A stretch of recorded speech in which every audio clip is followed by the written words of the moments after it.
And we're back. Alrighty. Well, hello everyone and welcome to the Barbell Lifestyle Podcast. We are so excited to start this podcast.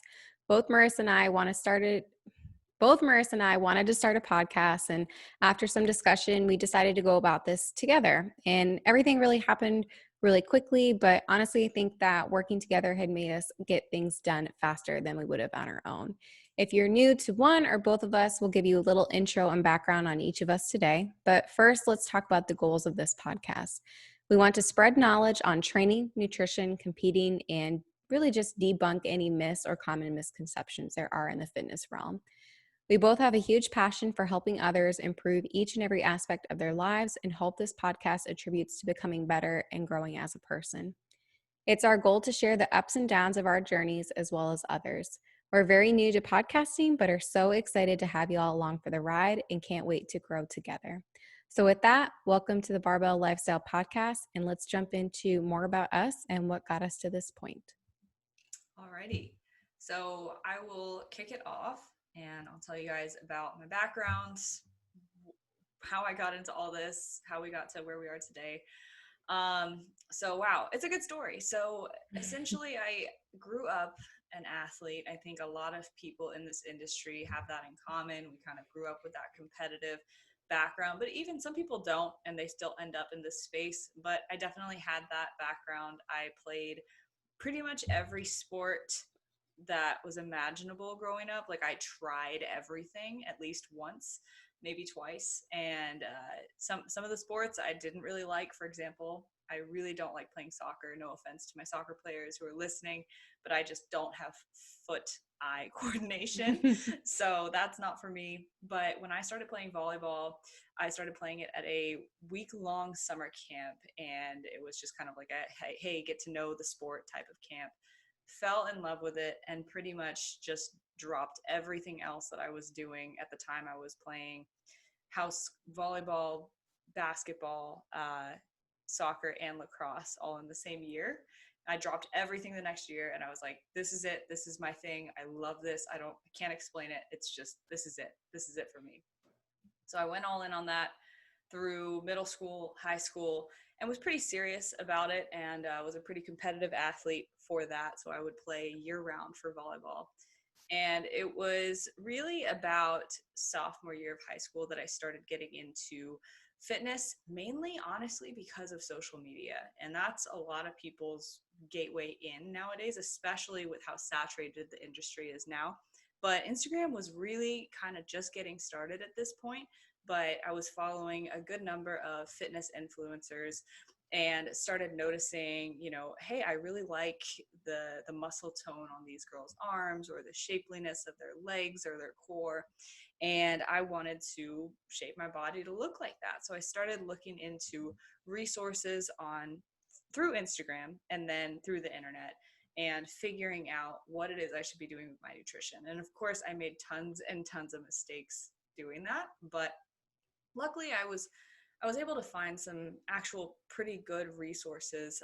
At the time, some of the bigger names in the fitness space were Lane Norton, who's still pretty big today, and I think Emily Hayden, Amanda Bucci. Those were some names that like I followed back in the day that were super big influences on me and how I perceived dieting and what they were doing. So I latched on to flexible dieting pretty quickly, pretty early on in my journey, and started tracking my food. And I think, a year into that, junior, senior year of high school, I probably wasn't doing the best job at it. I was definitely under eating and over exercising, which is a really big thing that we see with women in general today.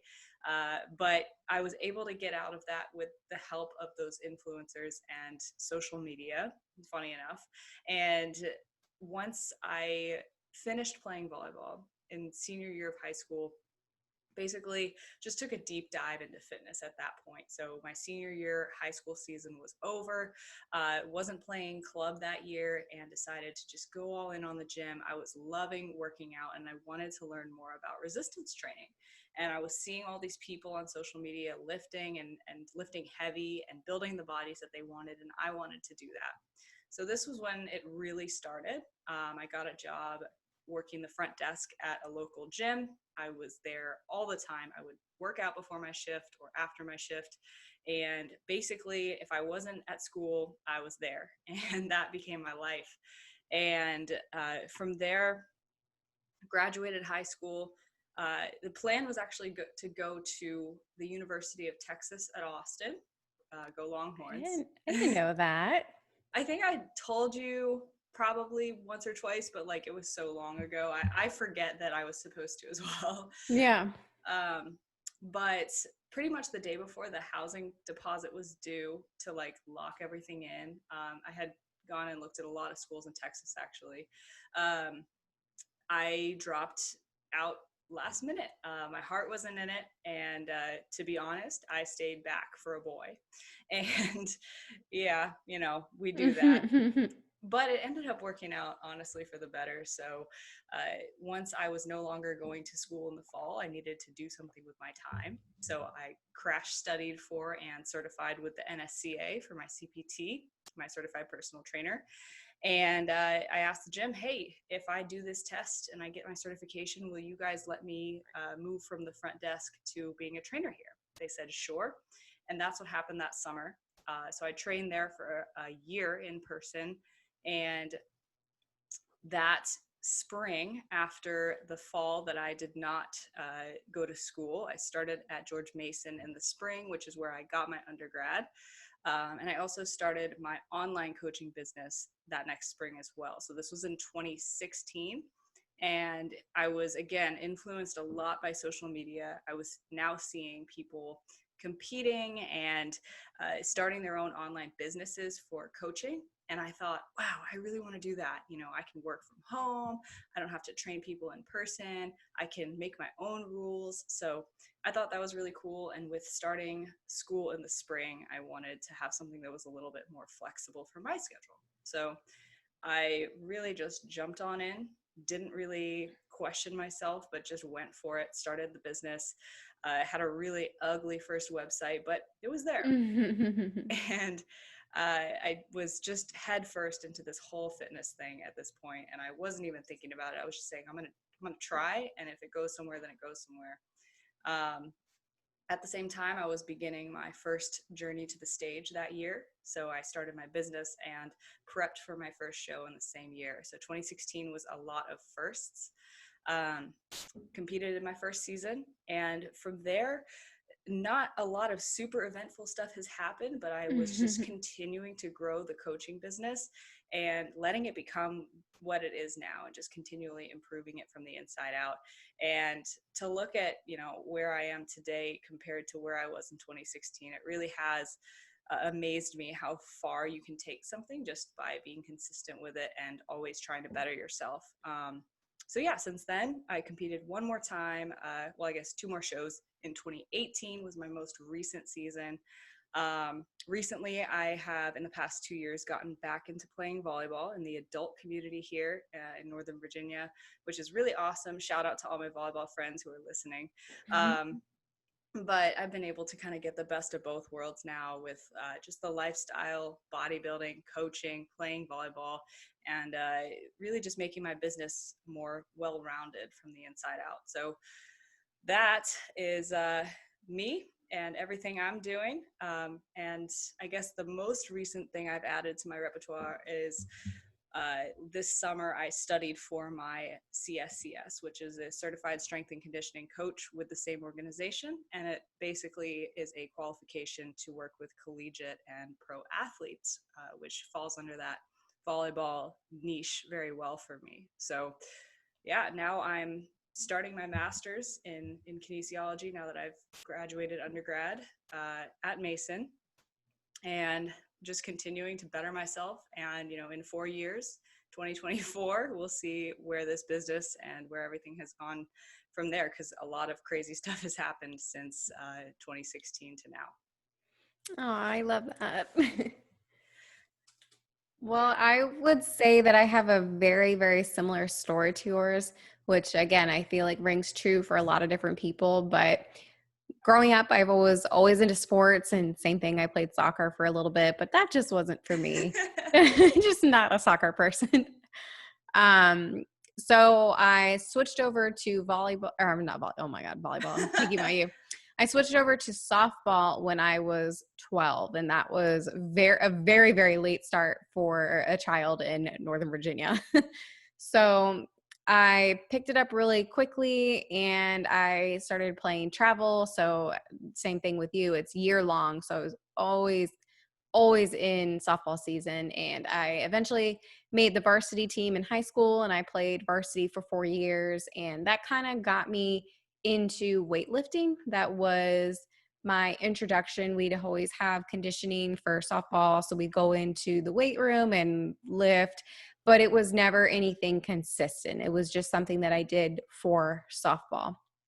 Once I got into college, and I mentioned, I'm going to date myself. When I was in college, it wasn't until my junior year that I got Instagram. But before Instagram, I got a magazine subscription from my mom for Oxygen magazine.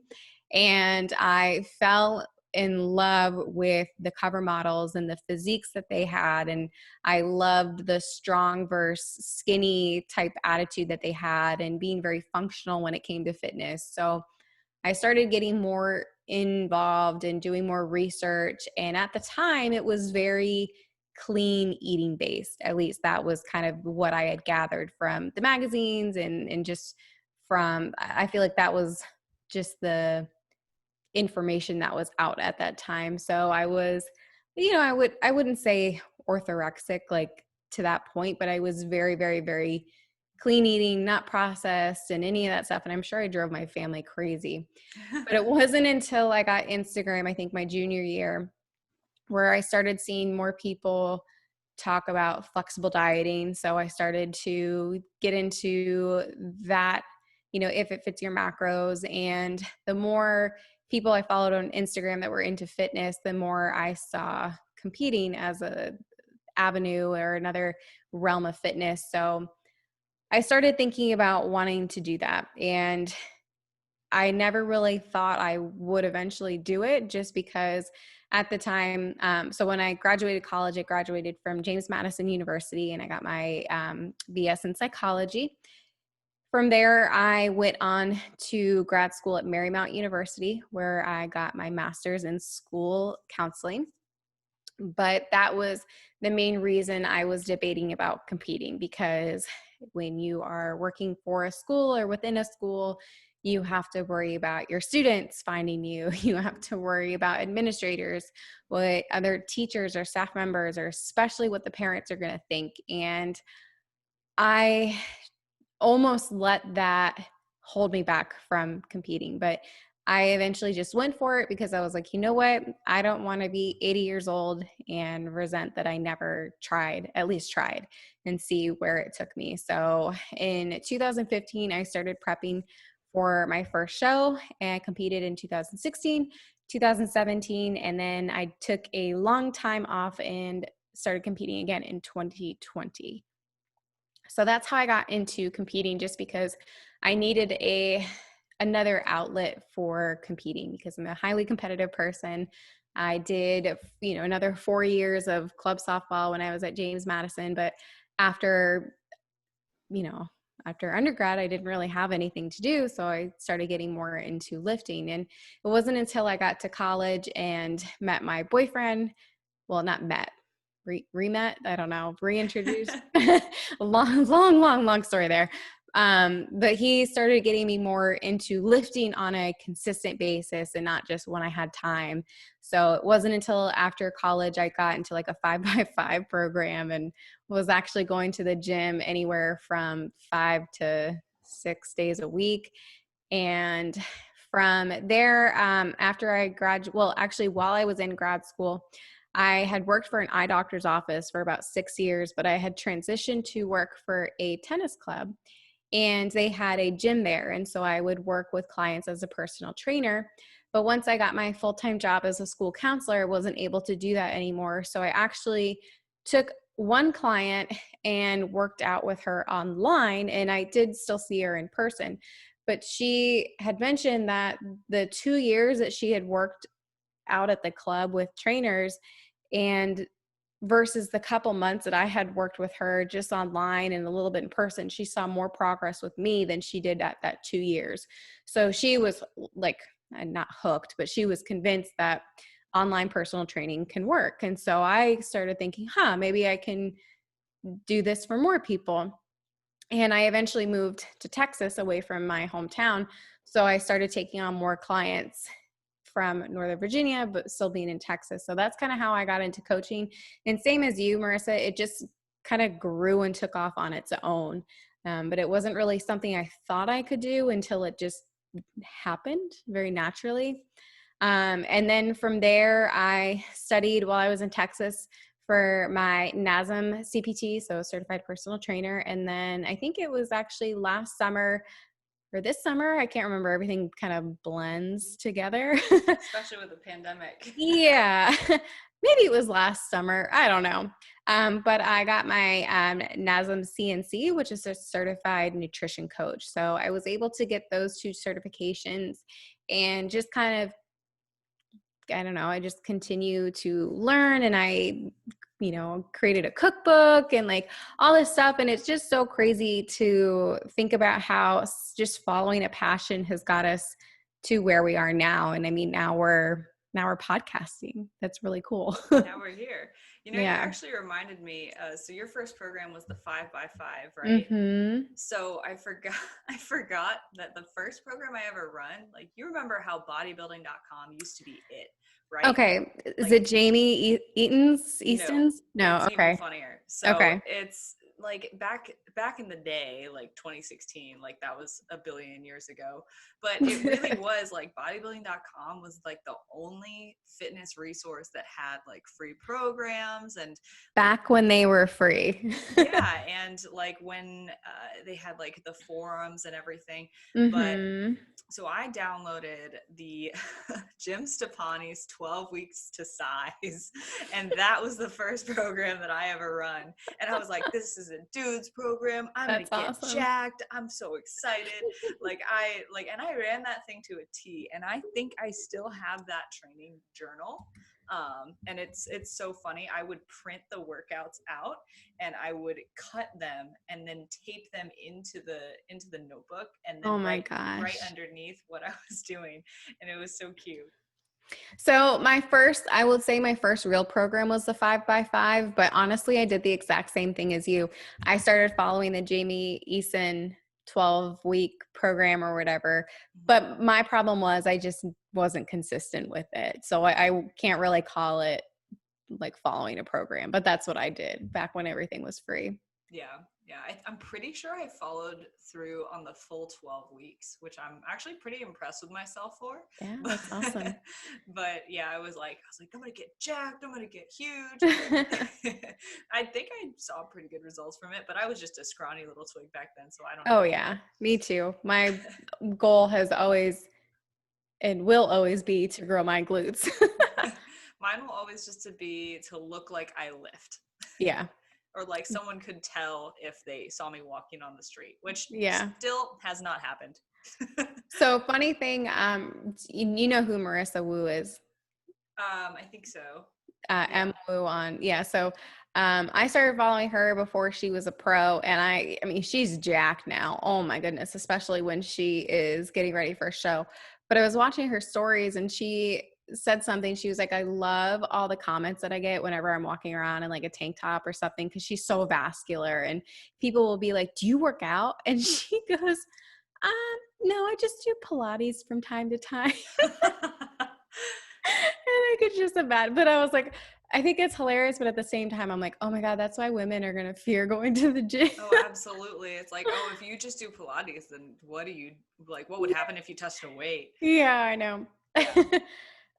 So how Marissa and I connected. So when I competed, I had worked with a coach, and then I ended up during my first season transitioned to someone who was more local, who had more of a knack for, I guess, for bikini. And she had done really, really well at national level shows. So I had hired her as a coach. And she was married. Were they married at the time? I think. Yes. Yeah, I think they were married or engaged or something. Yeah. But Marissa was working with her husband. So we were teammates, and I had competed in 2015. So in 2016, I think, is when we first met. Yes. And I came to the gym that Marissa worked at, and I walked through the door, and the first thing she said was, "Wow, you're a lot shorter in person." And I said, "Hi, I'm Christina." I'm very to the point. Yes. I Yes, like yes, I you like are. to be blunt. Yes, you are. So I'm 5'4", so I'm like average size, but Marissa's just very tall. So I'm not like a midget. So, so like where that came from though is when you see someone who only posts on Instagram, I feel like most people tend to just assume that the people that are posting are the same height as them Yeah. until they meet. And what I noticed, the more people that I met from social media, is that I'm like actually relatively kind of tall for a woman. I look really tall in this picture. I don't know if you can see it, but On YouTube. yeah. But I'm just like, when you post some things on Instagram, I'm like, wow, I actually don't look like that. Like I don't look that tall. Yeah, exactly. So I was tricked. She made herself look taller on Instagram than she does in real life. I catfish Marissa to be my friend. Yep. And now she's 5'4", and somehow she's still my friend. Yep. So that's how we met, and that's how we started connecting. And I mean, we have remained friends even through the move to Texas. So that's always been fun. Yeah. And we're going to be visiting you out in a couple of weeks. So we'll be doing some Yes. podcast recordings together, side by Yeah. side. I'm super excited for that. Yeah. So the other thing I forgot to mention was I think it was actually back in 2017, because yes, I remember I was planning the wedding at this time, but that's when we decided to run our first challenge together. Oh, And we right. did that. And we did that with our friend Kristen. So it was the three of us, and we did online coaching kind of as a team. And one of the things that we really liked doing was our Facebook Lives with our coaching girls. And it was so much fun.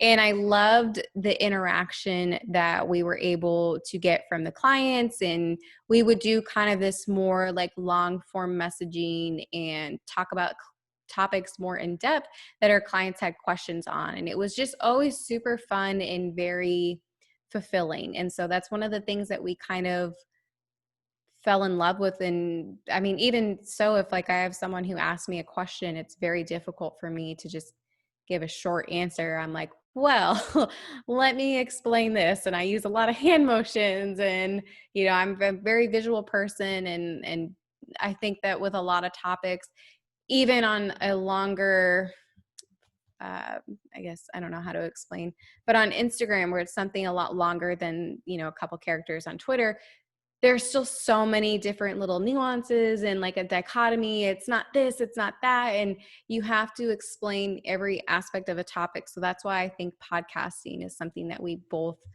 are really interested in and are going to love doing, because we get to talk about things way more in depth and cover lots more things than just on Instagram. Oh yeah, absolutely. I really like I make little Instagram infographics, and that's like kind of my thing now. And so that's a shameless plug, by the way. You can go check out my Instagram page. I'm just kidding, but But not so really follow me. but I make these little swipe posts, right? And they're all about a certain topic. But even in those, I just try to cover as much as I can. But there's always going to be a caveat. There's always going to be a disclaimer. There's always going to be one person that this doesn't apply to. And it's so hard to capture that in whatever 300 characters that you get in your captions. And oftentimes before I would make these infographics, I was just writing long captions. And I found myself deleting punctuation, abbreviating certain words, and doing as much as I could to like squeeze as much information as I could into one little caption for the people that were going to read it. And just like with those Facebook Lives in the challenge group, which was super fun. And I think it really kicked off the idea for what I started doing with my clients when COVID hit. So when the pandemic came around, and everyone was shut down at home, I thought that it was a good time to use some of my extra time to stream live with my own clients on my Facebook group. And so I started doing that every single Friday at 10 in the morning. It just became a thing. And so now it's my Friday lives. It's actually something that I list as an included feature in my service for my coaching. And so it's exactly this. You know, I go into depth on one topic or a couple of topics, and I'm able to explain all of those little nuances and all of the things that it depends on, right? Because if we get asked a question as a coach, we say it depends, but you know, that's a little bit of a cop out because we need to explain what it depends on and what it might depend on for you. So depending on who's listening to that live, I'm able to better direct the conversation towards them and just give better answers and a more thorough understanding to my clients. But again, you know, that's for my paying clients or my past clients, and that's not everyone listening here today. So I'm really excited to just get this out to the public because now we can really dig deep into all these topics, and as many people that find this podcast can listen to it as possible, which is really exciting. Definitely. So do you want to maybe talk about, well, I guess in the introduction, we kind of talked a little bit about the goal of the podcast. And part of that is being able to talk just on a longer, more in-depth platform. And we really want to educate both men and women who just want to delve deeper into their fitness journey and learn from the mistakes that we made. So hopefully you don't make them and can save yourself a little bit of time. Oh, absolutely. And really just people who are looking to take control of their lifestyles and make it sustainable. So I think that Marissa and I could talk for hours about how fitness and nutrition and health is not just for 6 months, diet down, you hit your goal weight and that's it. That we want to make it a sustainable thing that you can continue to do throughout your entire life. And of course, Marissa, being as she is, getting into the science and the nitty gritty, that's going to be her thing. And, going in and interviewing people in the field who are influential, maybe to us, something that we have a personal connection to, or, maybe someone that you really want to hear from that we can bring on. So that's just the goal, is really sustainable science and talk more in depth and be able to get this information out to the general public. Yeah, and we'll talk about our experiences as coaches a lot too. So one of the main things that I'll say on an initial client call to someone who's maybe seeing if they want to work with me one-on-one is I'll say, I pride myself not first as a coach, but as an educator. Mm-hmm. And the most important thing about our relationship is that you're learning and that you're taking advantage of the education that I'm providing you.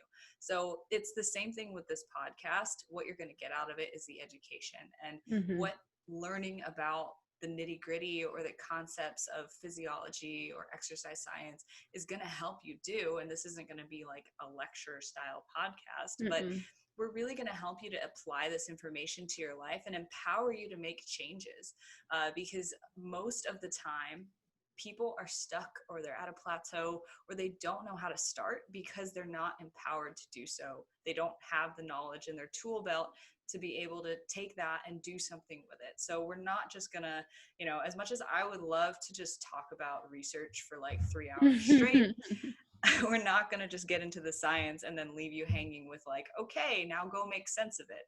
We really are going to take that and apply it to what that means for you and what it might, apply to your routine or your lifestyle or your nutrition in one way or another. So we're really excited to bring a bunch of really influential guests on, like Christina said, whether they're in research or they're in the fitness industry or they are just great people to listen to. Yeah, I would say, I almost feel like our philosophies with coaching and fitness and nutrition just line up so well. And I think that's why we mesh. And that's the exact same conversation I have with clients on the phone is I want you to not just be like, hey, here are my check-ins, like, thanks, see ya. I want them to ask questions. I want them to be engaged. I want them to take control of their lifestyle and want to learn. And I kind of have this thing, like am failing as a coach if my clients are not learning. And I don't ever want a client or someone to feel like they depend on me to see results, that I want to be able to teach them the tools that they can be successful on their own. And so that's I would say our biggest goal is to get clients to feel like they're comfortable to kind of like leave the nest and fly. Yeah, absolutely. And Yeah.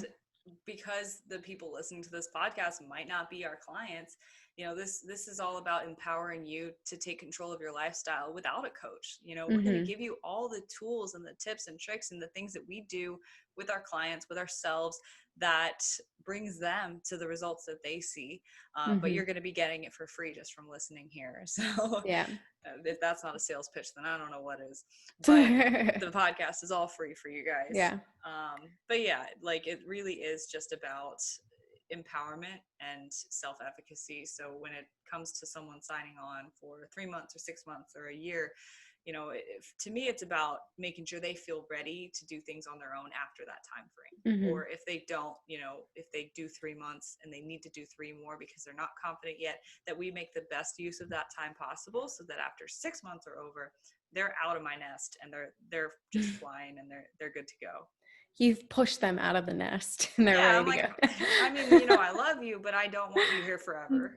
Yeah, no, I don't know if it's embarrassing, but I do use the mama bird analogy. And I'm like, I love all my clients, but eventually you need to leave the nest and fly on your own. And if you get lost and you need to come back, like that's fine, like you can, but eventually the goal is to have you move out. Because if you have a coach who keeps someone on for years and years, and of course it's different for like a competitive bodybuilding, like that's very different. But if you have just a general lifestyle client who you are making them feel like they have to depend on you and they can't leave and they're not going to see result, like that's bad coaching, and they're just doing that for money. They're just stringing you along. So I do use the mama bird analogy quite frequently. Yeah. And, it's also different for people who I'll tell clients this up front too, hey, I want you to be ready to go on your own at the end of this time frame. But if you do resign, then I want it to be coming from a place of you enjoy this relationship, you like to outsource the responsibility, but I don't want it to come from a place of dependence.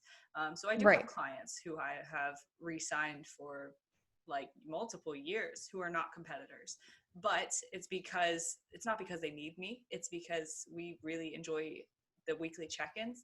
For the accountability aspect. Yeah. And they love the relationship that we've built, and, it's just a part of what they want to be doing at that moment in time, but it doesn't mean that they need to be there. So, yeah. So do you want to talk maybe about the name of the podcast and why we picked it and what it means? Yeah, for sure. So the name of the podcast, as you can see, is the Barbell Lifestyle Podcast. This one really just stuck out to us. I mean, we had a long list of names that we were brainstorming, and it just took a while to find something that fit, but we really did just keep coming back to this. And it doesn't mean that we live and die by barbell movements, or it doesn't mean that we only do clean and jerks and deadlifts. Like, the barbell is more, in our opinion, a symbol for strength training and resilience, and living that lifestyle. So like we talked about, we want you to take control of your lifestyle, make it sustainable, make it something that you always keep coming back to no matter what walk in life you are going through.